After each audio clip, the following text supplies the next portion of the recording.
Salve, salve galera, tá começando mais um Podzão, nosso podcast de esportes aqui do portal Roma News, mais um produto RomaCast que você encontra no Spotify e agora também no YouTube.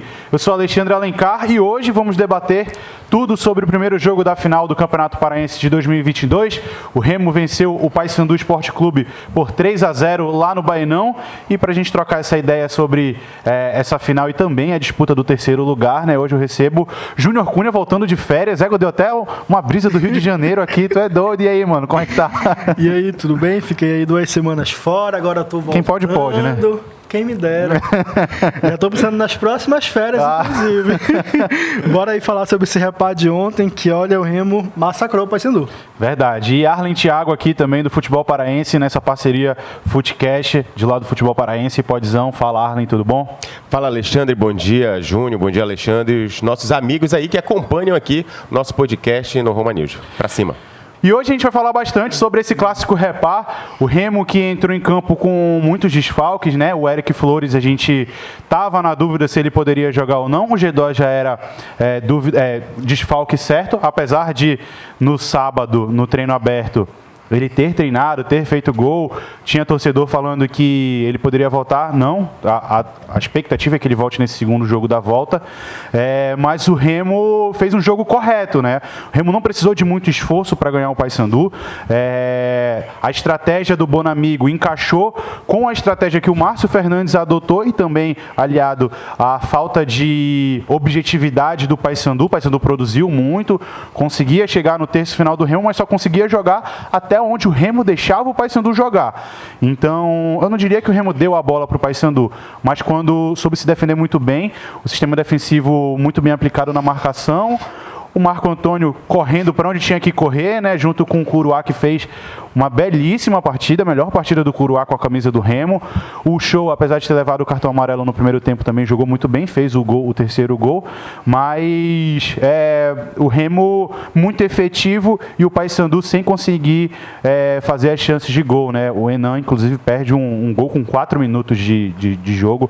Ele fura uma bola que o João Paulo cruza para ele, que ali poderia mudar a história do jogo, né? Repá dos estudos. No primeiro repá do ano, lá em fevereiro, no dia 20 de fevereiro, pela 7ª rodada da primeira fase do Parazão, o Márcio Fernandes estudou muito bem o Remo.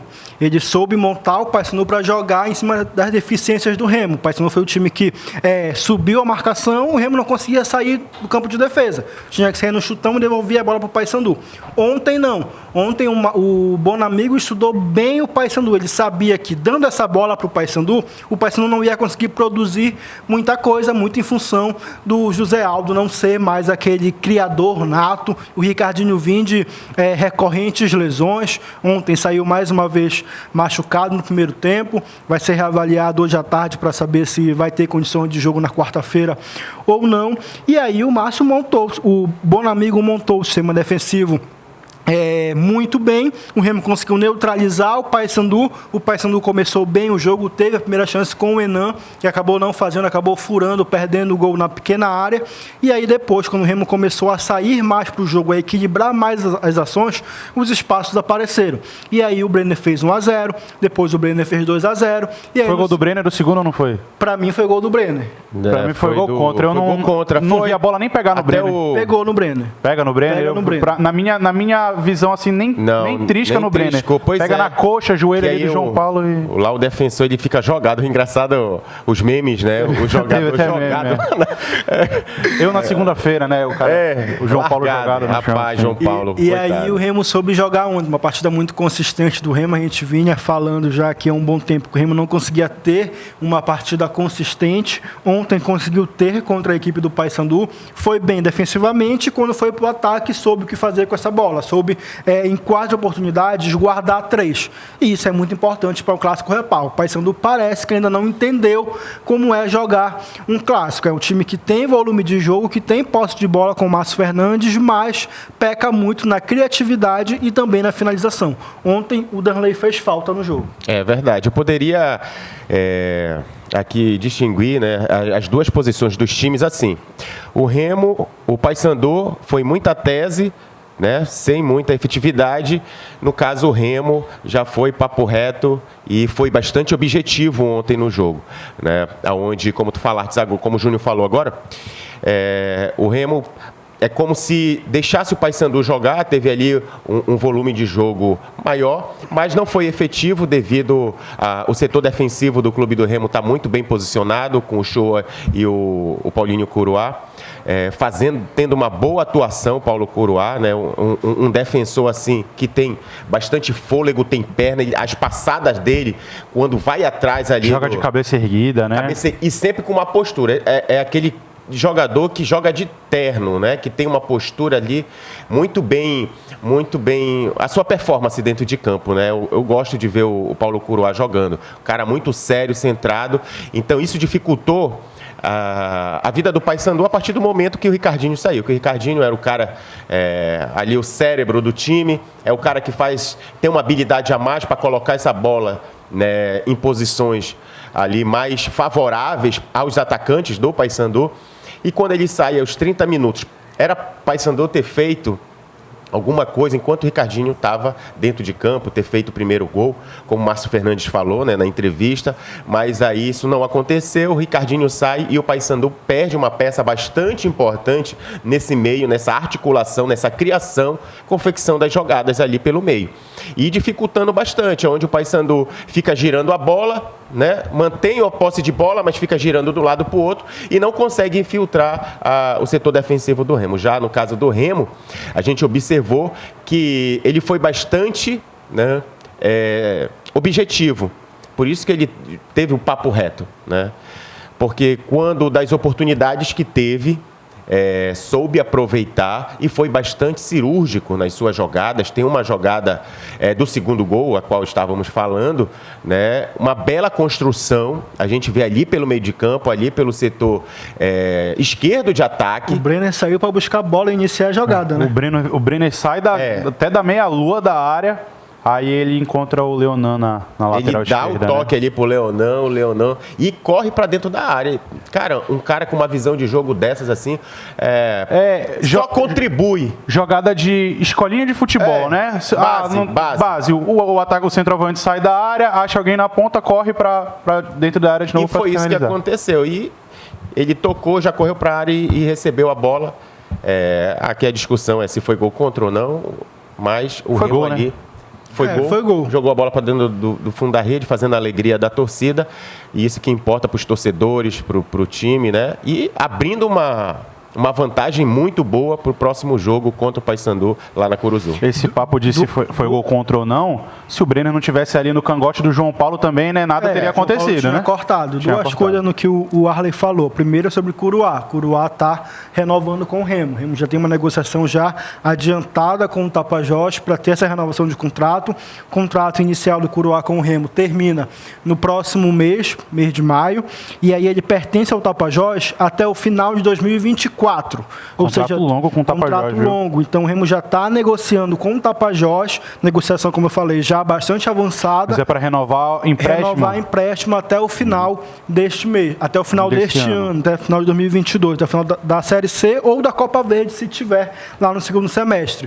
E o outro ponto é em relação ao Ricardinho. Ontem, a sensação que eu tive é que o amor da torcida com o Ricardinho acabou.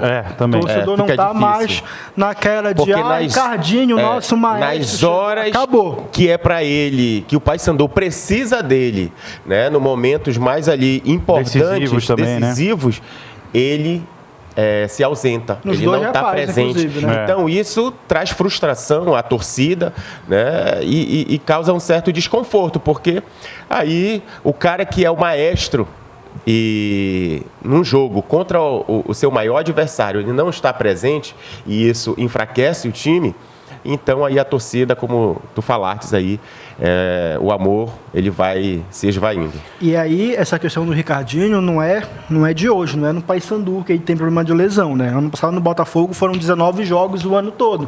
Carioca, Série B e Copa do Brasil. 19 jogos o ano todo. Não foi metade de uma Série B, mais ou menos, né? 38 rodadas, 19 foi quase metade. Um turno só. Quase um turno só que ele conseguiu jogar o ano todo. E quando o Ricardinho chegou no Paysandu, havia essa expectativa, como estaria o Ricardinho fisicamente. Eu lembro que no terceiro jogo do Parazão, que eu não vou me recordar contra quem foi, o Paysandu divulgou os bastidores do jogo, né, após a partida, dias depois, e aí o Ricardinho falou no vestiário após o jogo que ele estava emocionado porque estava, depois de muito tempo, conseguindo fazer 3 partidas seguidas. E que poucas pessoas sabiam o que isso representava para ele, pelo que ele passou em 2021. Então é muito significativo para um jogador de 36 anos, que nível técnico a gente não discute aqui. O Ricardinho é um cara acima da média, mas que a questão física está atrapalhando muito ele no Paysandu, como atrapalhou no Botafogo ano passado. Quando ele chega aqui no Paysandu, as perguntas, inclusive na apresentação dele, giram em torno disso. Ele fala que ele realmente jogou pouco, mas que para o título do Botafogo na Série B do ano passado, ele foi um cara muito importante nos bastidores. Ele era um cara que estava sempre no vestiário, que botava o moral da equipe para cima. Então, não duvido que ele tenha esse papel também no Paysandu, porque ele é o cara mais velho do elenco, ele é o cara mais experiente daquele elenco também e é o pivô técnico. Mas, como o Júnior falou, a torcida já começa a duvidar um pouco do Ricardinho justamente nesses jogos decisivos, onde precisa de um cara que põe a bola no chão e consiga pensar o jogo. E foi isso que a gente viu ontem, quando ele ainda estava em campo. Ele era o cara que conseguia botar uma bola para o Polegar lá na ponta direita, que conseguia acionar o Marlon e o José Aldo. Enfim, sobre o que o Arlen falou do Remo ser mais direto ao assunto, né, mais papo reto, a gente viu muito isso com belas atuações nas alas, né? O Ronald jogou bem. O Ronald jogou muito bem atuando pelo lado esquerdo, suprindo o Eric Flores, né? O Eric tende um pouco mais a puxar a bola para o meio, para a perna direita. O Ronald, como já estava na esquerda, tinha aquele corredor e quando podia, ele ia na linha de fundo e fazia a dobradinha com o Leonan, que também fez uma excelente partida, voltando de lesão também, né? O primeiro jogo dele, depois de ficar as semifinais ausentes, se eu não estou enganado. E do outro lado, Bruno Alves e Ricardo Luz. Ricardo Luz fazendo também um bom jogo. O Bruno Alves, ele dá assistência para o gol do Brenner, né, de escanteio, se eu não estou enganado. Ele não apareceu tanto finalizando, driblando, mas foi um cara que teve o apoio ali do Ricardo Luz. Partida muito boa do Remo pelas duas alas. E ali a gente teve também o Marlon, que quando não tem G2 e não tem Eric Flores, e até mesmo com esses dois, ele é o cara do meio campo, querendo ou não. Ele quebra a linha com um passe rasteiro mais vertical, ele inverte muita bola para o Ricardo Luz do outro lado. E é um cara que tá com a braçadeira de capitão. O Remo divulgou um vídeo de bastidor, ele dando maior moral pro Daniel Felipe.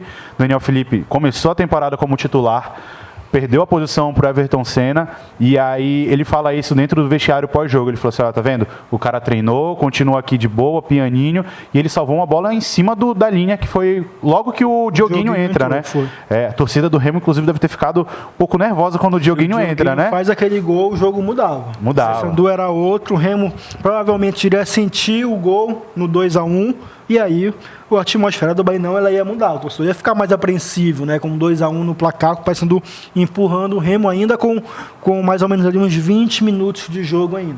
Assim como também aquele gol que o Remo perdeu, né? O Marco Antônio, né? De frente ali, poderia também dar uma motivação a mais aos jogadores. E, cara... E a festa ia ser grande também. É o segundo gol que ele perde quase do mesmo jeito, né? Contra a Tuna, eu vou te ensinar, viu, Alexandre Júnior aqui. Fica à vontade. Aquela bola ali... Olha, semana passada no podcast eu chamei ele de peladeiro, ele falou assim, semi-profissional, não é peladeiro, é semi-profissional, viu, pessoal? Já fui semi-profissional. É de chapa, você bate pra ela, entendeu? Assim, ele pegou assim, ó. Tá errado. Ele pegou com o peito do pé, né? Era só... Embaixo, aí ela... Debaixo da trave ali não tem como, pô. Você bate aqui, ó, de chapa, como... Aprende, viu, Marco Antônio? Viu, Marco Antônio? É assim, ó. Bate na bola, que ela vai fazer isso daqui e pronto, acabou, banhou.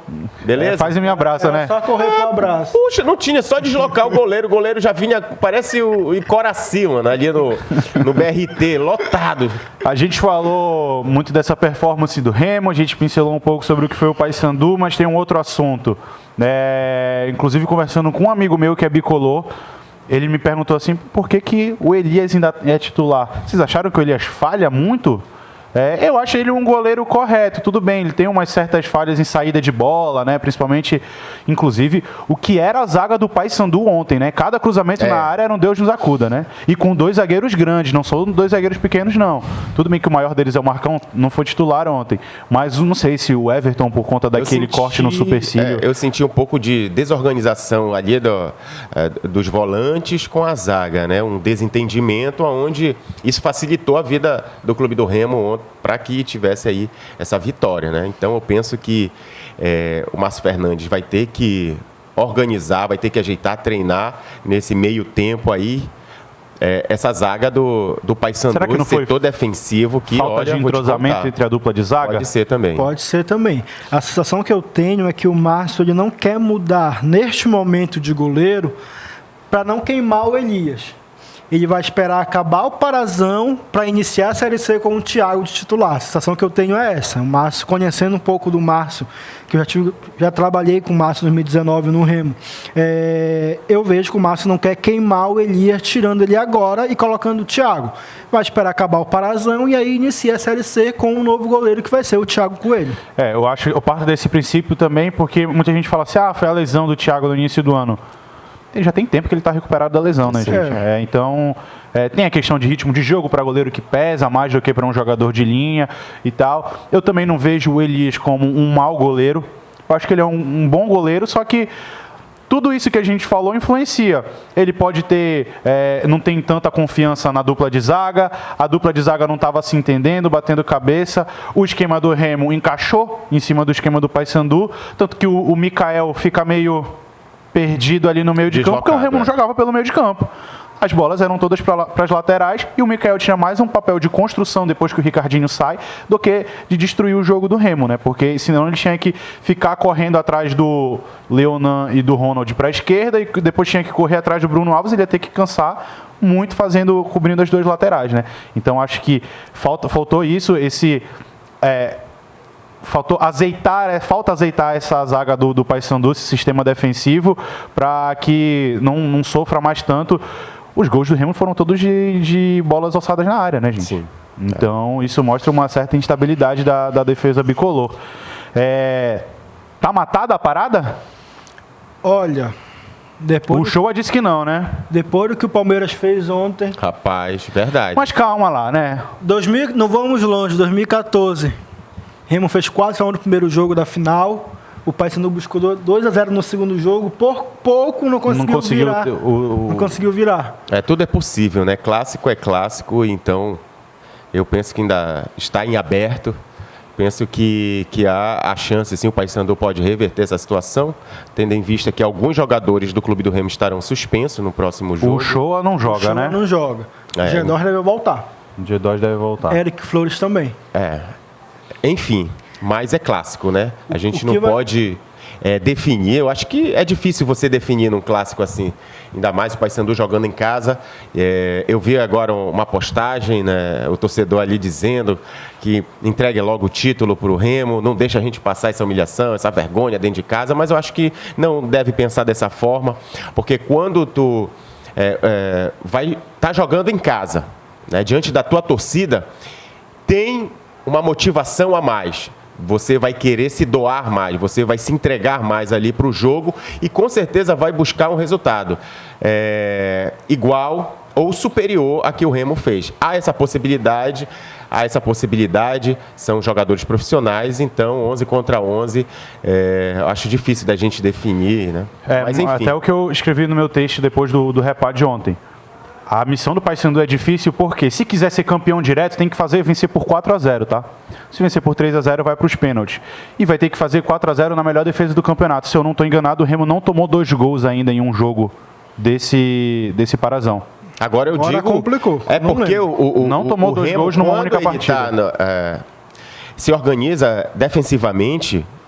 Os atacantes contribuem nessa defesa. Na linha defensiva, né? Então, fica o Brenner, fica ali o Ronald, ajudam, né, a marcação, na marcação ali dos atacantes, dos zagueiros. Então, cada um pega eles se fecham e fica difícil você infiltrar, você sair para uma jogada individual, pegar de surpresa ali o setor defensivo do clube do Remo. Então o Remo ele se fecha, os blocos se fecham e dificulta bastante o time adversário a infiltrar a grande área. Depende muito de como vai estar esse clima na Curuzu também, né? Pois é, só para completar a informação, G2 e Eric Flores devem voltar ao Remo na quarta-feira. Ricardinho e Danley são dúvidas no Paysandu. O Bileu não deve jogar, não deve ser relacionado para o jogo, deve passar aí por uma cirurgia para reparar a lesão. Clima na Curuzu vai ser completamente aliado ao Paysandu. Se o Paysandu quiser buscar esse resultado na quarta-feira, tem que abraçar o clima da Curuzu. Assim como o Baianão ontem estava completamente lotado, a Curuzu vai estar completamente lotada na quarta-feira. Esse papo de que Só que aí o time vai ser o termômetro da torcida também, né? Esse papo de que 3-0 no placar, o torcedor não vai para Curuzu quarta-feira. Esquece. É repar, o torcedor vai. O torcedor acredita no Paysandu. E isso pode ajudar muito, vai ajudar muito o Paysandu a buscar esse resultado na quarta-feira. Agora, como o Alexandre falou, o time vai ser o termômetro. Se jogar que nem jogou o primeiro repar, vai ser que nem foi no primeiro repar. A torcida vai toda apoiar. Se a torcida vai apoiar por 90 minutos, é o time que vai dizer. Se vai apoiar só por 15 e criticar por 75, é o time que vai dizer em campo. Exatamente. Verdade. Só lembrando, na quarta-feira também de manhã, 9 horas, 9h30 da manhã, 9h30. A gente vai ter a Tuna e Águia, o primeiro jogo. Jogão também, o segundo tempo, sensacional, viu? 3-2 para o Águia. O Leandro Parede, centroavante do Luan Parede, fazendo os gols, né? O Flamengo jogando bem também. O Paysandu tá atrás do Luan Parede. O Flamengo voltando a jogar bem. Foi bacana ver o Flamengo fazendo gol, voltando a brilhar no Parazão. A Águia aí tem que reverter esse resultado se quiser ficar com o terceiro lugar e garantir também a vaga na Copa do Brasil do ano que vem e na Série D também, caso não se classifique para a Série C. E a gente vai ter de noite lá, 8 horas da noite, repar na Curuzu, casa cheia, expectativa de bom jogo, porque eu acredito que o Remo não vai fazer o que o São Paulo fez no domingo, que foi abdicar do jogo, né? O São Paulo foi encurralado ali pelo Palmeiras, o Palmeiras matou o jogo no primeiro tempo, tá? Não tinha clima nenhum para o São Paulo fazer um gol sequer. E vamos ver como que vai ser esse repar. Vocês arriscam um palpite, não? Olha, eu acredito que o Remo vai ser campeão. Mas não dá placar. Não, sem placar. O Remo vai ser campeão, mas tudo pode acontecer. Eu acredito que vai ser 2-1 Paysandu. Mas o Remo leva. Eu acho muito difícil também o Paysandu tirar essa vantagem, justamente por esse histórico do Remo nesse campeonato que eu falei, que eu acho, a gente vai consultar aqui, posso estar falando errado, mas eu acho que o Remo não tomou 2 gols numa partida do Parazão ainda nesse ano. Mas eu acho que o Paysandu vence por 1-0. Pressão ali até o final. Vamos ver como é que vai ser esse repar, tá bom? Se o Paysandu consegue o tricampeonato ou se o Remo volta a vencer um campeonato estadual depois de 2 anos. Depois de 2 anos. Estamos conversados, senhores? Estamos. Antes de tu encerrar, fala. Um abraço pro nosso estagiário de edição, Marcos. Marcos Castro. Veio de Paysandu hoje. Corajoso. Tá certo, para demonstrar o amor. Quando eu vi ele entrando, eu não consegui descrever o que eu estava vendo. Ele me falou... 3-0 e veio de Paysandu. Em off, viu? Ele me falou que chorou a noite toda. Foi ruim, complicado, foi difícil de dormir. Mas calma, viu?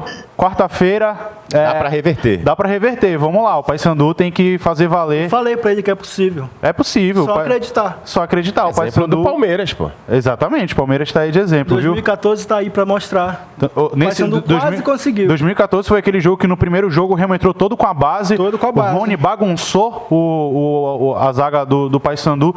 E ali no final do jogo eu acho que é o Ailon que quase faz um gol de falta. Não sei. Denis quase faz um gol de falta no final do jogo e quase vira esse jogo para o Paysandu. Lembra do apelido do Denis? Não. Denis Terói. Denis Terói, olha aí, é doido. Galera, então estamos conversados, viu? Esse foi mais um Podzão. Vamos só bater o martelo aqui, a gente volta a gravar nessa semana para falar da final. Quinta-feira, né? Creio que sim. Quinta, sexta-feira, e a gente deve bater mais um papo, uma edição extra do Podzão para falar sobre o campeão paraense de 2022. Não esquece de ouvir os nossos outros podcasts, assiste também lá os nossos programas no YouTube, os nossos reels no Instagram, que ainda essa semana a gente está de volta, valeu? Um abraço, tamo junto. Valeu!